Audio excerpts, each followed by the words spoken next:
Welcome to I dream ధర్మ మార్గం with Vijitha కార్యక్రమానికి స్వాగతం. అయితే బ్రహ్మ ముహూర్తంకి చాలా ప్రాధాన్యత ఉంది మన ధర్మం ప్రకారం అని చెప్పి చాలామంది పెద్దవాళ్ళు చెప్తూ ఉంటారు. ఏంటి అసలు బ్రహ్మ ముహూర్తానికి ఉన్న ప్రాధాన్యత, బ్రహ్మ ముహూర్తంలో ఎటువంటి పనులు చేస్తే మంచిది, ఎటువంటి పనులు చేయకూడదు, ఇలాంటి మరిన్ని విషయాలు ఇప్పుడు మనం వారితో మాట్లాడి తెలుసుకుందాం. ప్రస్తుతం మనతో పాటు ఉన్నారు ప్రముఖ ఆధ్యాత్మికవేత్త బ్రహ్మశ్రీ శ్రీధర్ గారు. ఇప్పుడు వారితో మాట్లాడి మరిన్ని విషయాలు తెలుసుకునే ప్రయత్నం చేద్దాం. నమస్కారం అండి. నమస్తే అమ్మా. అయితే బ్రహ్మ ముహూర్తం, మనకి బ్రహ్మ ముహూర్తం అనగానే చాలా విశిష్టమైన ముహూర్తం అని చెప్పి చాలామంది చెప్తుంటారు. మనం ఎవరితో మాట్లాడినా పండితులతో బ్రహ్మ ముహూర్తంలో కనుక మీరు లేచి ఇలాంటి పనులు చేస్తే చాలా బాగుంటుంది శాస్త్ర ప్రకారంగా అని చెప్పి చెప్తూ ఉంటారు. నిజంగా బ్రహ్మ ముహూర్తం యొక్క ప్రాధాన్యత ఏంటండి? ఆ సమయంలో మనం ఎటువంటి పనులు చేస్తే బాగుంటుంది, అసలు చేయకూడని పనులు కూడా ఏమైనా ఉంటాయా తెలియజేయండి. తప్పకుండానమ్మా. తెలుసుకోవాల్సినటువంటి విషయం, ఈ మధ్యకాలంలో ఎవరో ఆచరించినటువంటి విషయం కాబట్టి తప్పకుండా తెలియజేద్దాము. చాలా మంచి ప్రశ్న. ఈ బ్రహ్మ ముహూర్తము అనేటటువంటిది మీరు అన్నట్టుగా అన్ని పనులకు, మంచి పనులన్నిటికీ కూడా చాలా శుభప్రదమైనటువంటి ఫలితాలన్నీ ఇస్తూ ఉంటుంది బ్రహ్మ ముహూర్తం. ఎప్పుడు ఏ కాలాన్ని బ్రహ్మ ముహూర్తంగా నిర్ణయించారు అంటే, ఈ బ్రహ్మ ముహూర్తం అనేటటువంటిది సూర్యోదయానికి కంటే ముందు 2 ముహూర్తాలకు ముందు. ముహూర్తము అంటే 48 నిమిషాలు ఒక కాలాన్ని ముహూర్తం కింద గణితం చెప్పింది మన శాస్త్ర ప్రకారంగా. ఈ 48 నిమిషాల ముందు, సూర్యోదయానికి ముందు 48 నిమిషాలు కాదమ్మా, దానికి ముందు ఉన్నటువంటి అంటే 40, 40, 80, 2, 16, 96 నిమిషాలు అంటే 1:36 నిమిషాలు ముందు నుంచి లెక్క. 48 నిమిషాలు, 1:36 నిమిషాల ముందు నుంచి సూర్యోదయాన్ని మీరు లెక్క తీసుకోవాలి. అది కలకత్తాలో ఉన్నవాడు అని అదే తీసుకోవాలి, మనం ఇక్కడ హైదరాబాద్లో ఉన్నవాళ్ళైనా అదే తీసుకోవాలి. సుమారుగా 6 గంటలకు సూర్యోదయం అని అంటే మనకు 4 దానికంటే ముందు ఆ ప్రాంతం గంటన్నర ముందుకు వెళ్ళండి. 1:36 నిమిషాలు వచ్చింది మనకి కాబట్టి 1:36 నిమిషాలు వచ్చింది, గంటన్నర ముందుకు వెళ్ళండి. అక్కడ నుంచి 48 నిమిషాలు కాలాన్ని బ్రహ్మ ముహూర్తం అంటారు.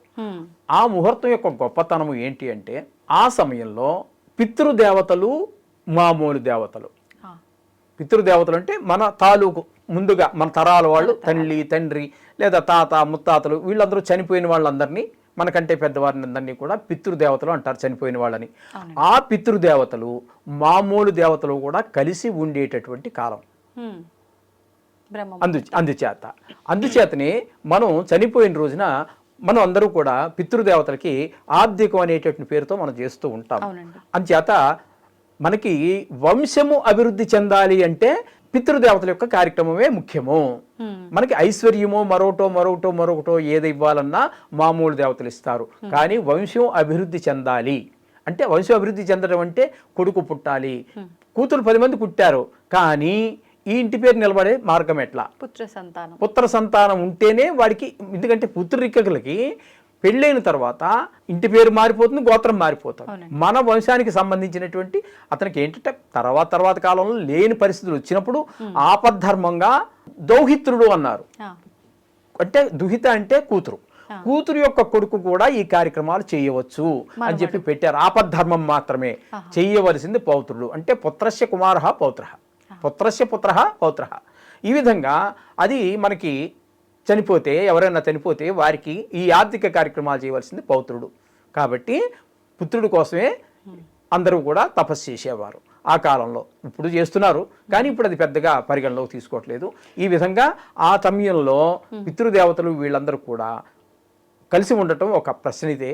అలాగే ఆ సమయంలో మనం లేచి కనుక చదువుకున్నట్టయితే, లేచి చదువుకునే అది ఆ వయసు, ఆ సమయంలో, ఆ చదువుకునే వయసులో ఆ సమయంలో చదివింది ఆ జన్మాంతము జ్ఞాపకం ఉండిపోతుంది విద్యార్థులకి. అలాగే విద్యార్థులు ఏంటంటే, ఇప్పుడు నేను కూడా, నాకు 66 వయస్సు అయినా నేను కూడా నిత్య విద్యార్థిని. నేను ఇంకా నేర్చుకోవాల్సిన ఆఖరి నిమిషం వరకు, ఆఖరి శ్వాస వరకు, నిమిషం కూడా వద్దండి, 1 నిమిషంలో ఎన్నో శ్వాసాలు తీస్తాం మనం. ఆఖరి శ్వాస వరకు ప్రతి వారు ఒక విద్యార్థే. ఇంకా కొత్త విషయాలు తెలుసుకుంటూనే ఉంటాం. మనకి జిజ్ఞాస ఉన్నా లేకపోయినా కూడా అవి ఏదో కళ్ళ ముందు కనబడుతుంటే వాటిని చూసి నేర్చుకుంటున్నాం మనం. అంటే చాలా మంది జ్ఞానం పెంచుకోవడం. ఇప్పుడు 66 వయసులో కూడా ఒక చీమల దండు అలా వెళ్ళిపోతుంది. అవి ఎంత క్రమశిక్షణ ఉంది, దాన్ని చూసి ఆ క్రమశిక్షణ నేర్చుకోవచ్చు. ఒక చెట్టు ఉంది, ఆ చెట్టుకి బోల్డ్ కాయలు కాసింది. అది తన కాయ ఎప్పుడు తను తింటల్లా, అది ప్రజోపకారం కోసం కాస్తుంది. అది మరి దాన్ని చూసి అది నేర్చుకోవాలి. మనం కూడా అందుకోసం జీవించాలి. వాళ్ళందరినీ దోచేసి మనం తినేయటం కోసం కాదు ఈ శరీరం ఉన్నటువంటి.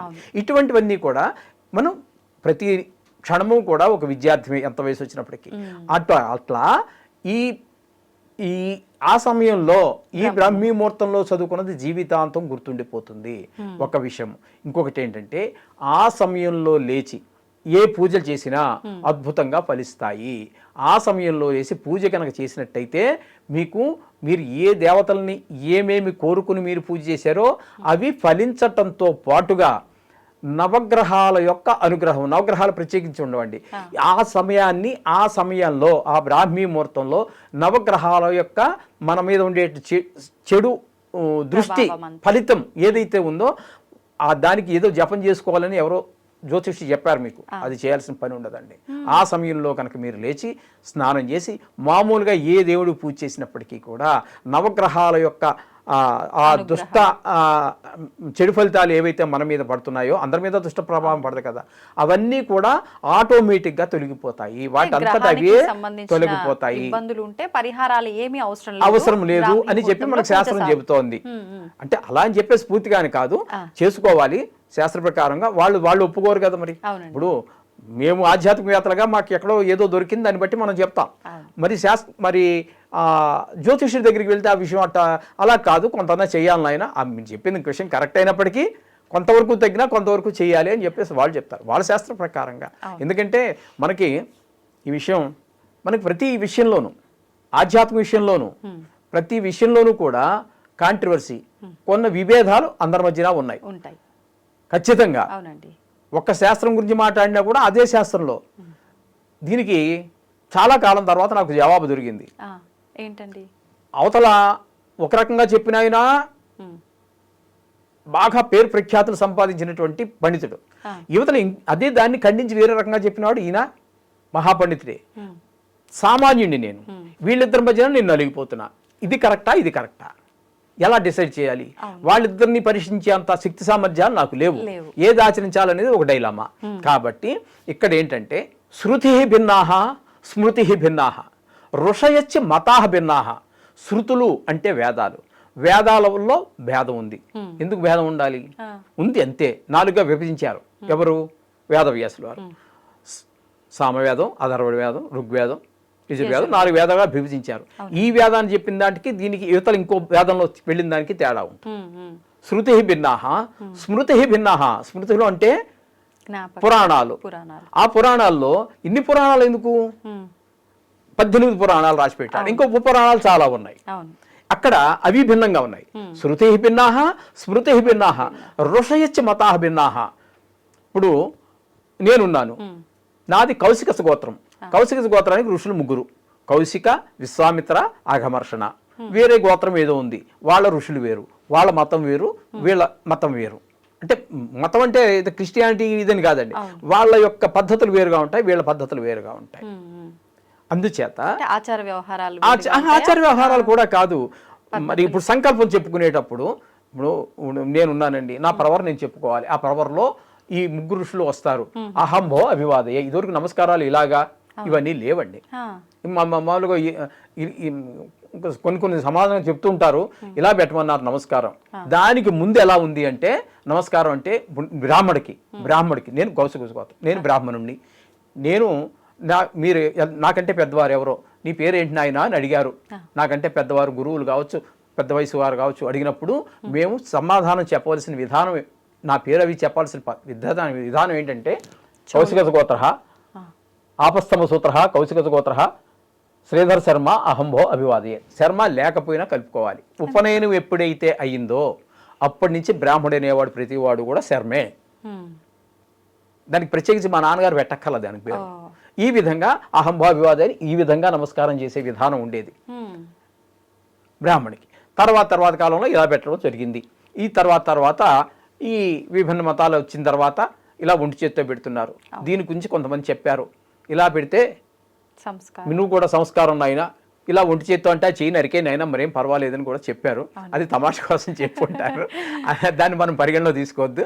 అలాగా తప్పు పద్ధతి అని లేకపోతే మానేసి నీకు నమస్కారం పెట్టడం ఇష్టం అయితే వదిలే. ఈ ఒంటి చేతి నమస్కారాలు మాత్రం దేవుడికి కాదు, మన హిందువుల్లో ఎవరికి పెట్టక్కర్లా. నీకు మరి ఆ విధంగా పెట్టేటటువంటి వాళ్ళు మీకు బంధువులు ఉంటే, అదే మిత్రులు ఉంటే, బంధువుల్లో ఉండరు, మిత్రులు ఎవరైనా ఉన్నట్టు వాళ్ళు ఎలా పెడతాం మనం అలా పెడదాం, మరి ఏం పర్వాలేదు. అందుచేత ఇంత చేతులు తీసేంత అవసరం లేదు. ఈ విధంగా శృతి భిన్నా స్మృతి భిన్నా ఋషేశ్చ మతా భిన్నా ఈ విధంగా ఉంటుంది. అందుచేత ఈ బ్రాహ్మీ ముహూర్తంలో ఈ నవగ్రహాల యొక్క చెడు ప్రభావం కూడా మనకి ఎవ్వరి మీద పడదు. కాబట్టే ఎక్కువగా గృహప్రవేశం అనేటటువంటిది బ్రాహ్మీ ముహూర్తంలోనే చాలా వరకు ఉంటుంది. 199 వాళ్ళు ఇప్పటికి కూడా. ఎందుకంటే ఇది ఒకటి మీరు గమనించుకోండి.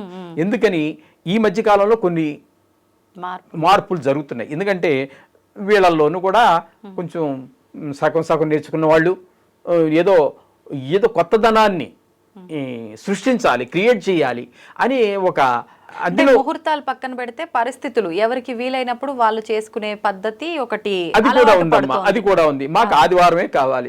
మరి నా దగ్గరికి ఎందుకు వచ్చావు? నేను సిద్ధాంతిని, నా దగ్గరికి ఎందుకు వచ్చావు? మంచి ముహూర్తం చూడమనే కదా వచ్చావు.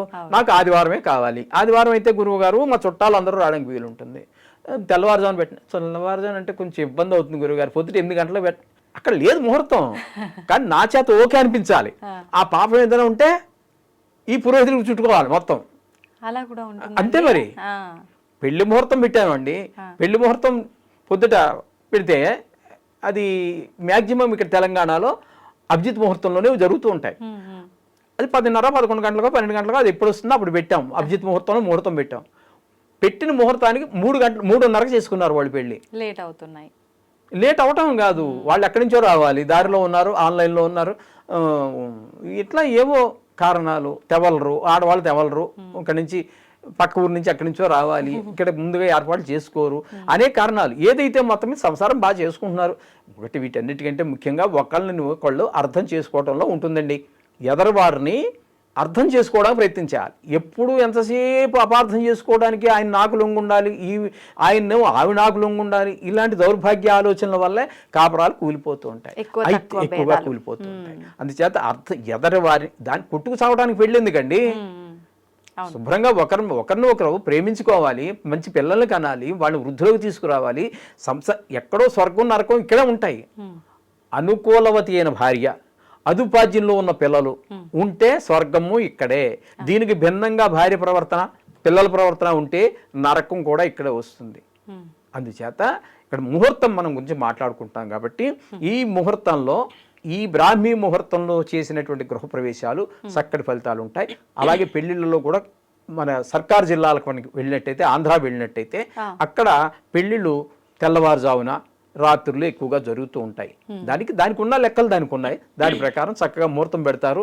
వాళ్ళు అక్కడ ప్రాంతం ప్రజలు ఖచ్చితంగా ముహూర్తం టైంని సెకండ్లతో సహా అందరూ వీటిని చూసుకుంటూ ఉంటారు. ఈ మధ్య సెల్ ఫోన్లు వచ్చాయి కాబట్టి సెల్ ఫోన్ చూసుకుంటూ ఇంకా 2 నిమిషాలు ఉంది, 1 నిమిషం ఉంది, అంత ఖచ్చితంగా వాళ్ళు పాటిస్తున్నారు. ఇక్కడ వీళ్ళు బాగానే ఉన్నారు, అర్థం చేసుకోవడంలో కొంత ఉంటుంది. అంతా ముహూర్తం. మరి శ్రీరాముల వారు ఉన్నారు, ఆయనకి ముహూర్తం పెట్టారు, తెల్లవారి పట్టాభిషేకం. ఏమైంది? పెట్టినవారు సామాన్యుడా? రాముల వారికి పెట్టింది ఎవరు? ముహూర్తం. అటువంటిది తెల్లారప్పటికి పరిస్థితులు మారిపోయినాయి. చేత ముహూర్త బలం కూడా తప్పకుండా ఉంటుంది. కానీ కొన్ని పరిస్థితులు వికటిస్తూ ఉంటాయి. ఇది ఇంతే, ఈ విధంగా ఉంటుంది. బ్రాహ్మీ ముహూర్తం అనేటటువంటిది మాత్రం చాలా చాలా చాలా ఇప్పుడు కాలమాన పరిస్థితులను బట్టి వీళ్ళందరూ పగలు పడుకుంటున్నారు, సూర్యోదయమే తెలియదు వాళ్ళకి. పగలంతా నిద్రపోతారు, రాత్రి వాళ్ళు ఏం చేస్తారండి? రాత్రి అంతా కష్టపడిన వాడు సూర్యోదయం చూడాలి అనుకునే పరిస్థితి ఏమీ లేదు ఇక్కడ. కానీ బతకాలి ముఖ్యం, బ్రతకాలి కదా మరి. మరి ఎవరు చూడాలి? తిండి గురించి, జీతం గురించి, ఇవన్నీ. అంచేత తప్పదు. కొన్ని మార్పులు మాన పరిస్థితులను బట్టి మారుతూ ఉంటాయి. తదనుగుణంగా పోవటమే ధర్మం. నువ్వు అలా బ్రాహ్మీ ముహూర్తంలో చేయాల్సిన పనులు అయితే మీరు చెప్పారు. చేయకూడని పనులు ఏమైనా ఉంటాయా? చేయకూడని పనులు అంటే చెప్తున్నాం కదా, నిద్రపోకూడదు. మరి రాత్రి వీడు పాపం అప్పటిదాకా పడుకున్న రాత్రి తెల్లవారు ప్రకృతి విరుద్ధమైన జీవితం, ప్రకృతి విరుద్ధమైనటువంటి జీవితం అండి ఇది. అందుచేత ఆ బ్రాహ్మీ ముహూర్తంలో ఇంకా లోపలికి వెళ్ళాలంటే చాలా అయిపోతుంది, పెద్ద సమయం అయిపోతుంది. చెప్పొచ్చు, పురాణాల నుంచి తీసి చాలా చెప్పొచ్చు, చెప్పగలను కూడా. కానీ మీరు సమయం మాకు ఇవ్వగలగాలి కదా. ప్రజలకు కూడా వినేటటువంటి వారికి కూడా ఓపిక అవన్నీ ఉండాలి. లేకపోతే పక్క దోషిస్తున్నారు దీన్ని పూర్తిగా ఆస్వాదించే పరిస్థితులు లేరు. అయితే ప్రస్తుతం ఇప్పుడు మీరు అన్నారు మార్పులు కాలానికి అనుగుణంగా చాలా వచ్చేసాయి అని. ఇప్పుడు అందులో ఒకటి చూసుకుంటే ప్రతి ఒక్కరు కూడా అది నిద్రించాల్సిన సమయం కాదు, దేవతా ఆరాధనకు సంబంధించిన సమయం, కానీ నిద్రిస్తున్నాము. అలా ఇంకా నిత్యం చేసే తప్పులు ఏమైనా ఉన్నాయంటారా? అందులో అదేనమ్మా, అది పురాణాల్లోకి వెళ్ళిపోతే ఎక్కడికో వెళ్ళిపోతాం. ఇప్పుడు ఇంద్రుడు ఈ ఋషి అహల్య గారి భర్త స్నానానికి కోడే కూసి ఆయన లేపేశాడు దొంగ బుద్ధితోటి. కథ మీకు తెలిసే ఉండవచ్చు. ఆయన ఆ ఋషి యొక్క భార్య మీద ఆశతో ఆయన పంపించి ఈమెని వశం చేసుకోవాలనే ఉద్దేశంతో ఆయన కోడే కూసేశాడు. పాపం ఆయన నిద్ర లేచి మామూలుగా తెల్లవారిపోతుంది, అది బ్రాహ్మీ ముహూర్తం వచ్చేసిందనే ఉద్దేశంతో గోదావరికి ఎక్కడికో దగ్గరలో ఉన్నట్టు నదీ ప్రాంతానికి స్నానానికి వెళ్ళిపోయాడు. వెళ్ళిపోయిన తర్వాత ఏమైంది, ఆయన రూపంలో ఈయన వచ్చాడు. ఆ వెళ్ళిపోయిన ఆ ఋషీశ్వరుడు రూపంలో ఈయన వచ్చాడు. మొత్తం మీద అయిపోయింది. లోపల నుంచి బయటకు వచ్చేటప్పుడు ఆయన వచ్చాడు. వచ్చిన వాడు ఎవడు? ఇంద్రుడు. మరి ఆయన్ని శపించి పారేశాడు. అదే సమయంలో అట్ ది సేమ్ టైం తప్పు ఒకళ్ళది, తప్పు ఆయనకి శిక్ష పడింది. మరి ఈ పాతివ్రత ధర్మం ఆ రోజుల్లో బాగా ఎక్కువ ఉండేది కాబట్టి ఈవిడైనా గమనించాలి కదా, లేదు అనే ఉద్దేశంతో ఆవిడని కూడా శిలగా మార్చేశాడు. దానికి ప్రాయశ్చిత్తం మళ్ళీ రాములు వారు వచ్చి శ్రీరాముడు అవతారం దాల్చిన తర్వాత ఆయన వస్తుంటే ఆయన పాదధూళి తగిలినాడు ఆవిడకి అహల్యగా రూపం వస్తుందని చెప్పడం జరిగింది. ఇలా చాలా ఉన్నాయి అందులో మనకి. అంటే ఆ సమయంలో చేయకూడనటువంటి పనుల్లో ఇదొకటి. ఈ దాంపత్య సుఖం అనేటటువంటిది కూడా ఆ టైం దాటిపోనివ్వండి, లేదా దానికి ముందు కానివ్వండి, ఇనేటటువంటిది ఇది ఒక మనకు ఉదాహరణగా చెప్పుకోవచ్చు. ఇలాంటివి చాలా ఉన్నాయి ఇంకాను. అంచేత అటువంటి కార్యక్రమాలు ఈ సమయంలో తప్పుడు పనులు వద్దు అని చెప్పి మనకి శాస్త్రం పనులు చేయకుండా ఉండడమే. అవును, సంతోషం అండి, చాలా చక్కగా వివరించారు, చాలా మంచి విషయాలు తెలియజేశారు. ధన్యవాదాలు. శోభం భూయాత్. మంచిదమ్మా.